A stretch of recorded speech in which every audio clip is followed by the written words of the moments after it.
Merong dalawang mag-apo, si Apo at saka si Lola. Nandun sila sa kanilang bahay at ang bahay nila ay isang simpleng kubo. One time, kumakain sila ng sopas. Yun ay gabi. Kain silang kain.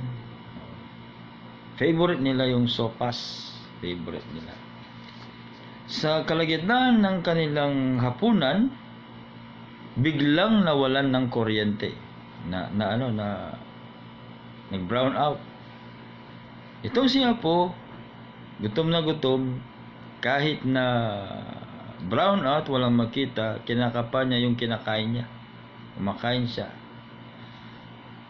Tapos si Lola naman, iniwan niya yung mangkok niya doon sa lamesa. Kinapan niya yung paligid hanggang sa makapa niya yung higaan niya.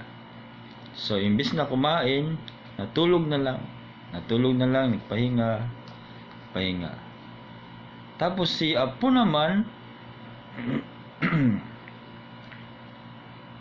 naubos na yung sopas niya, yung isang mangkok, naubos niya. Tapos, kinapa niya yung sa lola niya. Asan ba yung kailangan ko yung sopas ni Lola. So, meron siya nakapa na mangkok. Tapos, kinuha niya, kinain niya, kain. Tapos, yun, kain, hanggang sa mabusog. Tapos, yun, busog na. Kinaumagahan, nagising si Lola. Hinahanap si Apo. Yung mangkok niya, hinahanap niya. Nasaan ba yung Apo? Nakita mo ba yung mangkok ko dito? Sabi niya. Lola, ano bang gagawin mo dyan sa mangkok na yan? Bakit mo ba hinahanap? Kasi, kinain kasi niya yung sopas ni Lola. Tapos sabi siyempre tinanong ni Apo, anong gagawin sa mangkok? Tapos sabi ni Lola, mangyari kasi Apo, hinahanap ko yung mangkok. Kasi dun sa mangkok na yun, dun ko nilalagay yung plema ko. Sabi niya. Sabi nung Apo.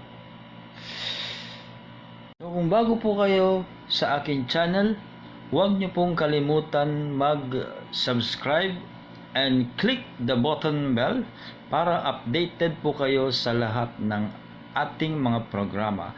Kung meron po kayong mga katanungan o kung meron po akong kailangan sagutin or kahit na ano gusto nyong sabihin, questions, suggestions, ilagay lang man po yan sa comment box. Titignan po natin kung meron po tayong kailangan baguhin or kahit na ano. Basta ilagay po sa comment box. At huwag niyo pong kalimutan i-share ang ating mga videos. Marami pong salamat.